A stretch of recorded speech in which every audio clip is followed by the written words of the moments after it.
Hi, this is Gary Kayye. We're here at ISE 2016, first day of the show.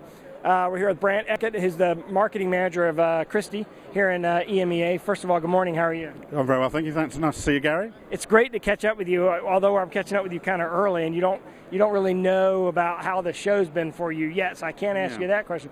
But your traffic is definitely busy on your booth. Yeah, I'm very happy with the first day. We were a little bit worried as to whether the traffic would be spread out over the 4 days. Certainly it's a larger investment for us. I think for all the companies here, the additional costs of that extra day, both in floor space and all the support we have in security, stand cleaning and other costs are large.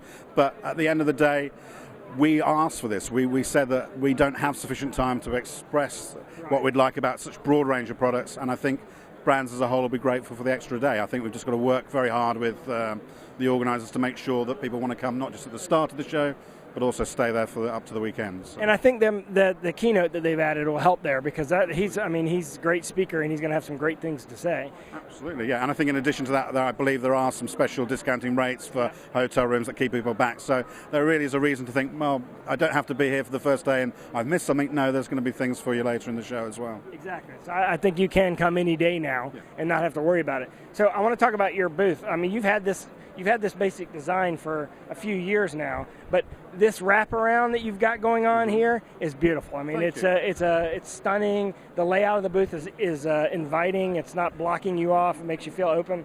Tell me a little bit about what went into the design of this year's booth. Well, I have to say that it's down to the team that I work with, and they do most of the work, so I'm not going to take credit for that. We also work with a company called Equinox and some really creative rental staging partners in terms of content, particularly Solid Works in Belgium. Do some amazing jobs with the watch strap design that you see above you there. And in addition to that, we have the success, I think, of our acquisition of Coolux last year. And if you walk around the stand, you'll see there's lots of different things that we're doing to really incorporate that technology in driving our displays. So you'll be able to come here and you'll be able to see air scan and how through gesture technology, not even touch, that we can have an interactive menu for displays and call on content.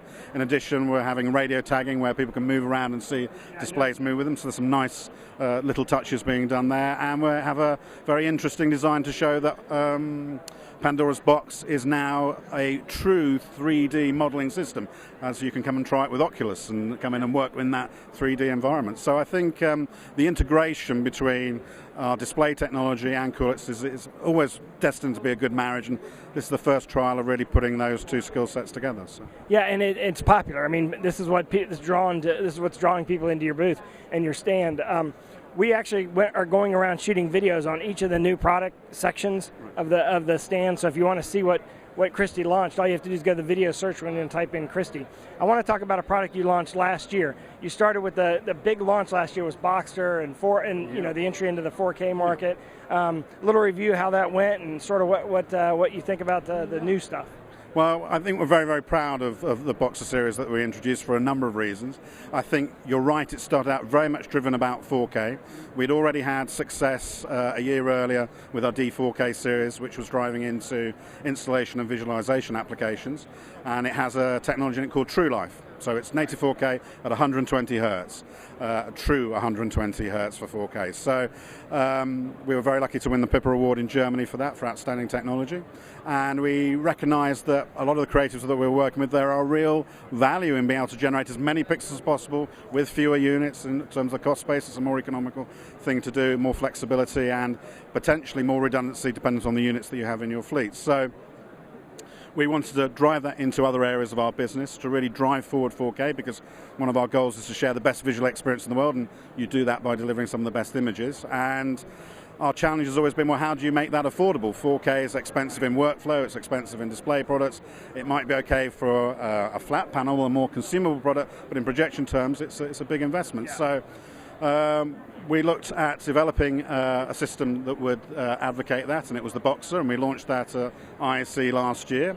Went on to win Display Product of the Year with AV Magazine, and I think described it as the first rental staging product that wasn't the size of a small car, and that is very much its footprint. It's considerably smaller than even our own previous products. It's about just under a third of the size volumetrically of our previous generation products, but it also is using multiple lamp systems, a unique 6-lamp array system delivering 30,000 lumens. So we're really trying to make it very, very affordable to move in that market, and we've gone a step further this year with the introduction of Boxer 2K20, 2K25 and 2K30, all of which are offering 2K resolutions. If you're not ready to invest in that workflow, not a problem. You still have the benefits of the brightness and the chassis, but more importantly, when you're ready, you can upgrade incrementally to whatever resolution on any of those brightness levels.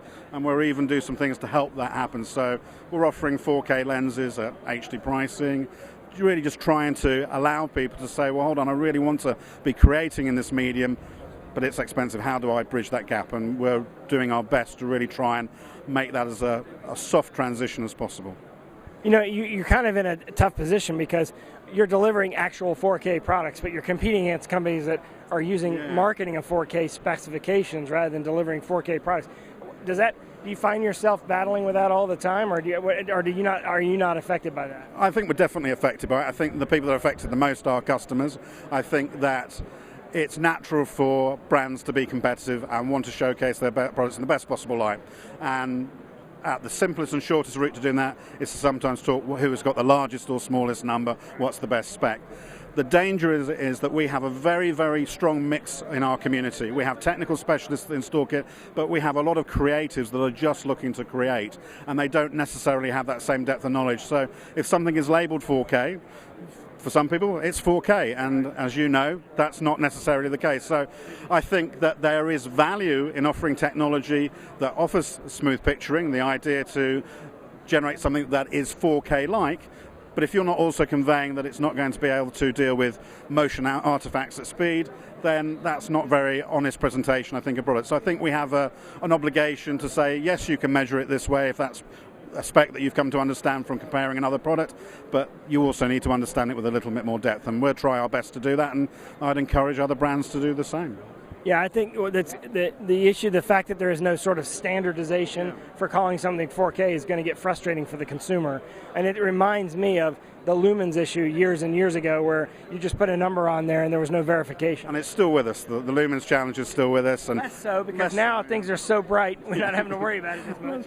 To a degree, certainly, but it impacts on so much. And I think we do, to some extent, we're custodians of our own industry. We have a responsibility to communicate openly about it, and we don't always do that right, but I think it would be nice, I think, as a larger community, if we can try to at least encourage that, or at least to be more transparent when people request it, and just shy away from some of the more excitable headlines if they require something in small print underneath to validate them.